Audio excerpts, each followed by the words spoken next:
Draco. Harry. Draco. Harry. Potter. Do you remember our old... Oh, was it old? We filmed it in the Payson house. Okay. Remember our old Okay. fanfic reading video? Our first one. The one we just linked right above. Yeah. We read Draco fanfic. So, today, we thought we would do Harry and Draco. Dreary. We're gonna do one of those, but first we're gonna do a random one. We don't have no idea what it's gonna be about. It's just a Harry Potter themed one. Oh my goodness. Let's see if they're Drapple ones. What? What the fuck does that mean? Draco and Apple. Is Apple a person? No. I'm concerned. You know, like the green apple that he like always has. Okay, wait. Now I'm just gonna read. It says the characters' names on here, but it also gives like just a word. So I'm just gonna read through them, and you tell me which one sounds good. Oh, okay. Soulmate, Yule Ball, Furry Little Problem, The Day of Love, A Small Crush, Suspense, Prank Wars, Camping, Sensitive Apologies, Rock, The Duo, No Longer Afraid, Deceitful, The Proposal, Think Picket, Worry, I Need You, Courage, Family Life, Best Friend's Brother, Tough, Fake Relationships, Unspoken Words, Jealousy, Jealousy. The Yule Ball? I like This is a George Weasley. What? One. Wow. Wow. My glasses are dirty. Hold on. If you're new to our fanfic readings, I pull something off of like Wattpad or online and read it, and Emily attempts to act it out as we do it. I'm sending this into Hollywood. The Yule Ball, what's that? Anne prodded me. No clue, I replied, shaking my head. Yeah. What's that? What's that? McGonagall had requested the students of Gryffindor to assemble, saying that she had a special announcement to make. Avengers. I expected the finals to be cancelled due to the Triwizard Tournament. I was wrong. It was some sort of dance. Oh, is that worse or better? We'll find out. After Miss McGonagall explained everything, she began to talk about the dance. Inside every girl, a secret swan slumbers, waiting to burst out, to take flight. From the corner of my eyes, I saw Ronald Weasley whispering something to Seamus. Yeah, he's being Seamus's fucking ears. fat-phobic. The idiot. Forgetting that McGonagall had the ears of a hawk. Inside every boy, a lordly lion prepares to prance, Mr. Weasley. McGonagall cried out, "Will you join me, please?" She caught the younger boy's collar and yanked him forward, ignoring the snickers of Harry and Seamus. They made their way to the floor, and McGonagall said, "Now, place your hand on my waist." What? My waist! My waist. She said firmly, earning a wolf whistle from George. Woo, woo, woo, woo! Yeah. This is your part! I can't. If I just can't, I can't. I'm sorry. I can't change that. George and I had the weirdest of friendships, to be honest. There were rumors about us dating, a couple, but they weren't true. Oh, how I wished them true. I looked at George, who was imitating Ron, and then caught me staring and raised an eyebrow in an amused expression and mouth. Can you see my Mouth, take a picture, it'll last longer.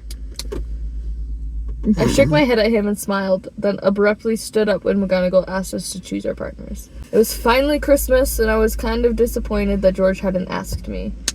Besides, it was a one-sided crush after all. I was seated on one of the tables alone because Anne ditched me alone with some Durmstrang boy. Dean approached me and I smiled. "May I have this dance?" I grinned.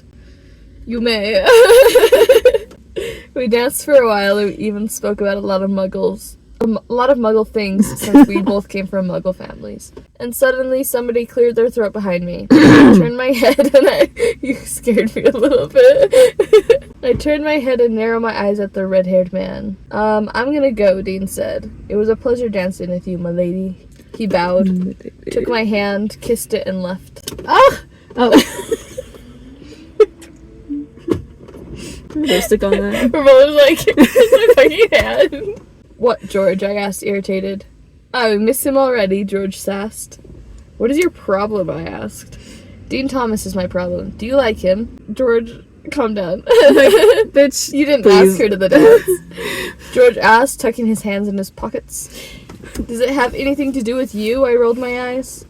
Actually, yes. Are the two of you dating? Why didn't you tell me? His voice was stern, but was innocent and pleading. I'm not dating him, I said, raising an eyebrow, and before he could answer anything else, I added, and I danced with him because I didn't have anyone. The person I wanted to dance with never asked me.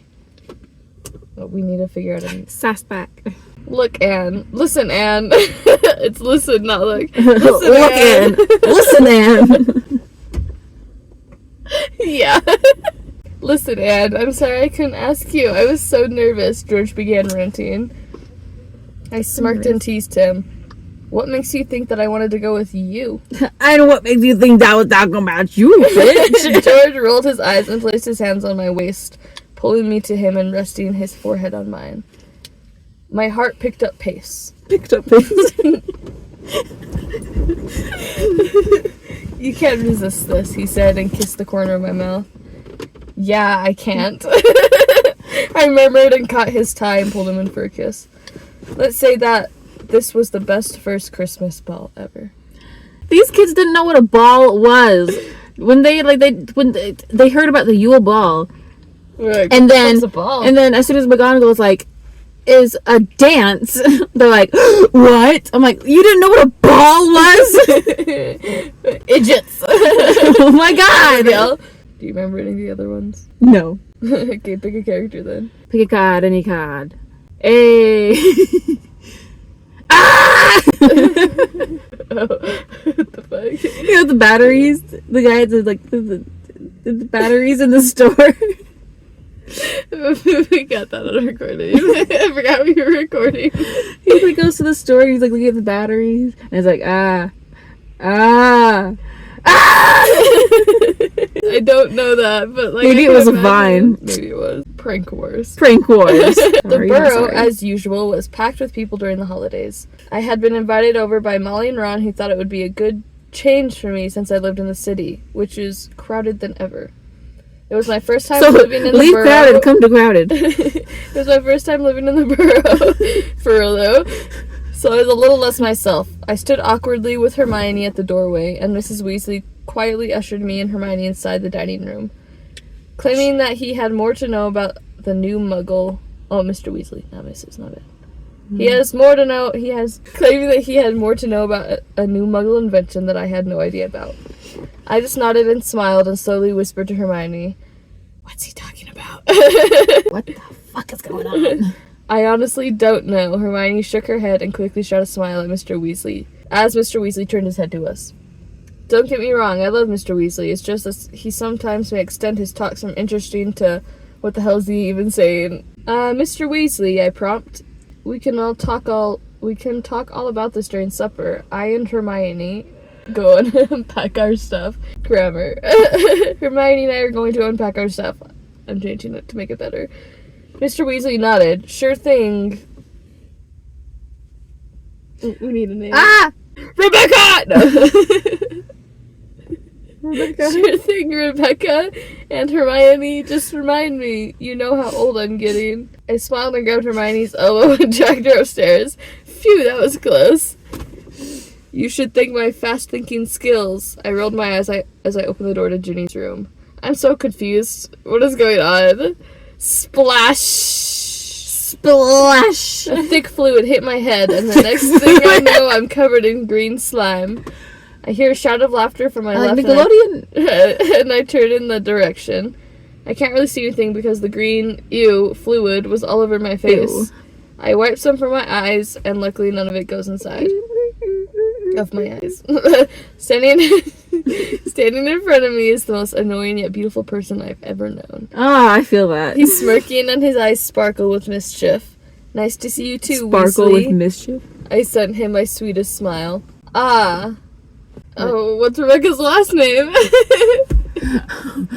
Michelson. Ah, Michelson. Naive as always. Fred shakes his head.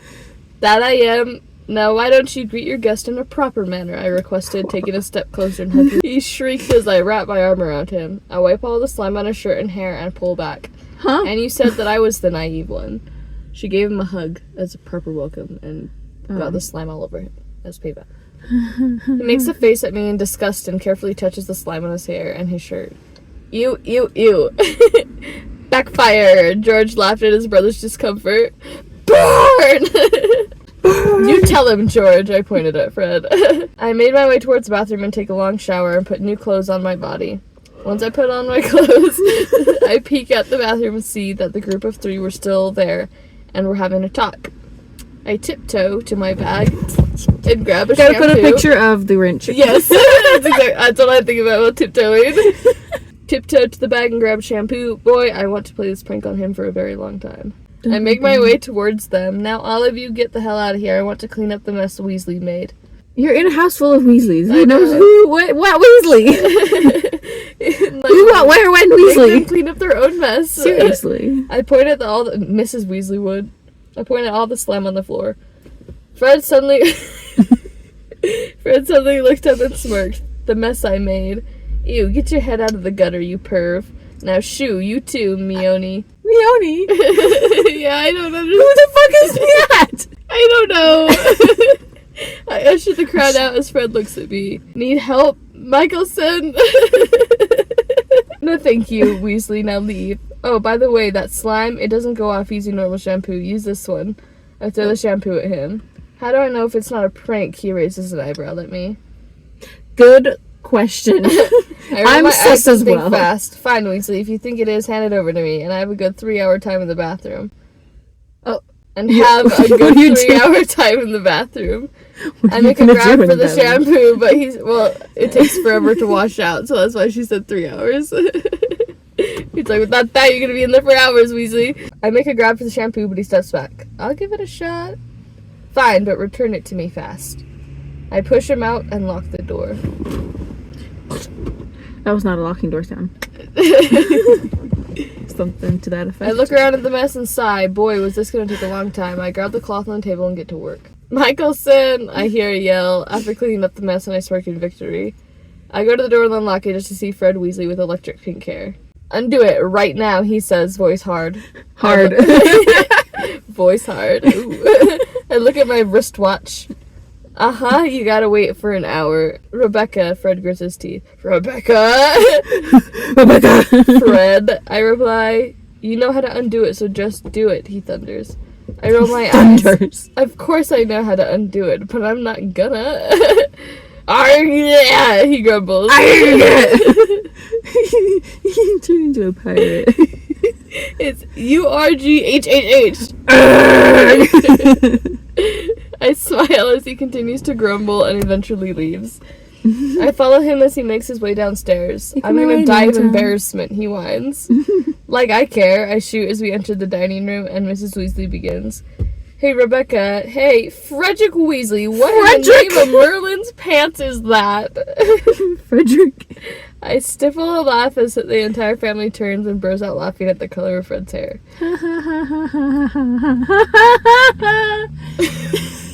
Here, Rebecca, take your dessert. Someone passed a bowl of pudding.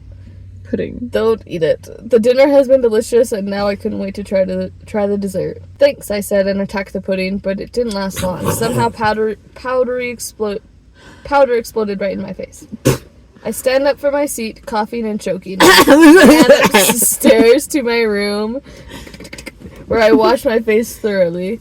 The coughing doesn't stop, and I leave the bathroom and grab a small bottle of water on my nightstand and gulp down the whole thing. That wasn't supposed to happen, a voice rang through the room. I turned and saw Fred at the door. He entered the room and closed the door behind him. What happened? Nothing, Fred. I must have swallowed some of the powder, I managed to say, coughing a little more. Drink a little more, Fred requested. My throat is hurting now. His voice sounded concerned. My throat. Mother out! I take a few more sips and finish the entire water in the bottle. I gasp and take small breaths. Shit. I'm sorry, Michelson. I know it'd be bad, so bad. I knew. What? They didn't do it right, so I'm trying to fix it. It's hard. They didn't. They I knew. didn't know it would be so bad, Fred apologized. No, Fred, it's fine. That's a part of a prank.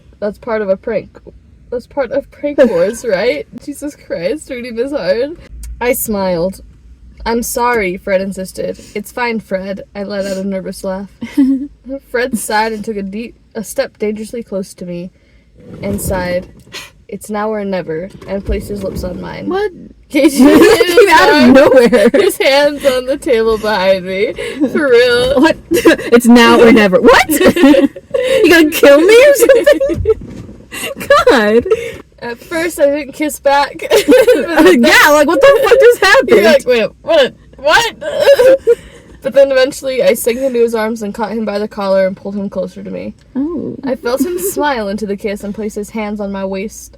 My waist! Pointed me close to him, if that was humanly possible. It's wizardly possible. He deepens the kiss and I moan, tugging on his hair, and his kisses become more passionate. His hands travel from my waist to my face. Waist to my face. Cupping them as my hands wrapped around his waist. I pulled back after a while and gasped as Fred pressed his forehead into mine. Whoa. like the dinosaur. The head nugs. I wanted to do that since the time you put the boulder box powder in my pumpkin juice. That was a long time ago, I said, recalling the first time I had my revenge on the prankster. The prankster. I've liked you since, Fred admitted, and leaned in for another kiss that lasted long. Oh my long. God! I heard the door open and someone yelled. I pushed Fred so hard that he tumbled back and fell on the bed. My eyes! My eyes! Disgusted, Ron covered his eyes and began whining and crying. Why is it always me? Why? Oh, Merlin! And ran off. Why the hell did you come in here, Ron? Fred called, standing up and shaking his head. Shaking baby syndrome. That's not what it meant. He was shaking his own head. Now with his hands, he was just shaking his head.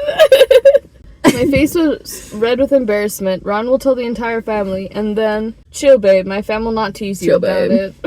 Chill, babe. Fred smirks, wrapping an arm around my shoulder as if he read my mind as we made our way downstairs. Yes, Hermione, you owe me 5 galleons. I heard George call out from the kitchen. It was George. Yes, it's George.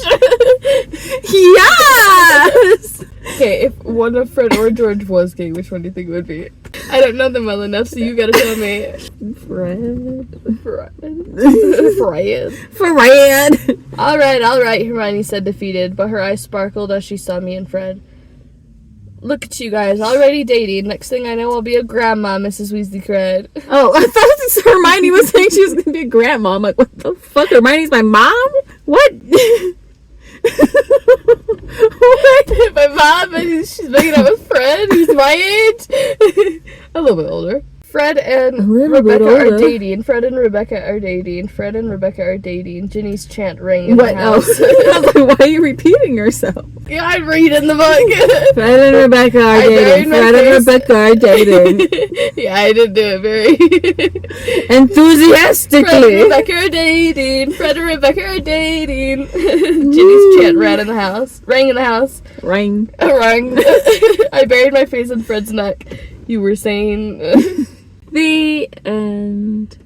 It's the end of the world as we know it. Time for dreary. Ooh, horror movies. Ooh. Ooh. Hogwarts Year 4. Harry was stressed. I know how to act. Per usual, he had no clue to when his next exams were, and he had not studied at all. He had no time to do stuff like play video games either, figuring he was always busy. He only got alone time at night, and then he was sleeping. But one night, Harry couldn't fall asleep. He was really bored. He opened his phone, and the time was 2:06. The phone? It also said it was modern day. I should have said that. This is what? time. I'm going to TikTok. He opened his phone, and the time was 2:06 a.m. Hey, 2-6, that's my birthday. He groaned softly, trying to sleep. Groaned. Oh, what the fuck is a grum? He groaned. Stop! You're making me pee my pants. I'm just doing my job. He groaned softly, trying to sleep, but the 14-year-old couldn't. He grabbed his phone, his earbuds, and slipped on his slippers and wrapped the invisibility cloak around him. Make my way downtown. Harry crept down the hallways of Hogwarts, making sure not to be heard. Finally, he arrived at the Room of Requirement. Perfect, he thought, opening it, expecting an empty room. Instead, there was a green living room-like area with a TV playing a horror movie on it. A boy sitting on the couch turned to see him, and Harry felt himself panic. I wonder who it is. Draco Malfoy's gray eyes found him. Malfoy? He asked, confused. Potter? Draco asked, studying him, taking in his disheveled state. What are you doing? I came here for peace, Harry replied, truthfully. Wait, so Hogwarts is set. Okay, so the room requirement is like, gives you what you need. So, like, this 14-year-old boy needs a gay romance. Apparently. 14. Came here for peace, Harry replied truthfully, looking anywhere but Draco. He himself had a small crush on his enemy, and the last thing he needed right now was for him to mess something up in front of him. Draco scoffed, shifting on the couch. Whatever, just don't bother me and you'll be fine. Harry rolled his eyes, though Draco's words stung a bit. He sat on the opposite end of the couch away from Draco, and he put his earbuds in, blaring his music to drown the noise. Making my way downtown. He focused on doing stuff on his phone, doing online drawings, listening to music, when he felt a flash of light from the TV. His curiosity getting the better of him, Harry gave the TV a half-hearted glance and froze in fear of what he saw. A creature mangled and bloody and disheveled, being fought by something. He looked at Draco, who was watching the scene with interest. In my head, I was over here, but I'm like, you're over here, so I just react to you. I'm Draco, you're Harry, apparently. I'm just playing whoever's doing something. I mean, in my head, Draco was sitting on the side of the couch, as I was reading it anyway. The younger boy is frozen in fear of what he'd seen on the screen, and he ultimately felt sick to his stomach. His eyes were glued to the TV for some reason. He couldn't take them off. Eventually, Draco noticed this and cocked his head. Harry saw his lips move but couldn't hear what he said, having his earbuds in. The boy with the green eyes stared at the one with the gray, unable to do anything else. Finally, Harry saw Draco sigh and scoot over to him. Draco took an earbud out for Harry. What's wrong? What's wrong? Scared, Potter? He said, the comment clearly trying to sound snarky but failing, because for once the older male sounded genuinely concerned and not teasing. He sighed. Are you okay? Harry stiffly shook his head. I'm not the biggest fan of scary stuff. Fights Voldemort. I'm like, really, Harry? Really? He gave a weak gesture toward the TV, which Draco glanced at before turning his attention back to Harry. The young Malfoy sighed and stayed next to Harry, though he paid no mind to him. The two watched the movie for a bit before a jump scare came on that startled Harry so bad he absentmindedly launched his hand up, them landing on Draco's shoulder. Draco instantly turned to him and gave him a look that said, "Are you out of your bloody mind?" But Harry didn't care. Instead, he gripped Draco's shoulder, clearly unsettled by the film. Draco seemed to take in the sight of Harry being scared, and he eventually scooted closer to him. Holding his arms out, Harry was so confused. But he obliged, going into Draco's arms and resting his head on the taller boy's chest, though he didn't want to seek him for comfort.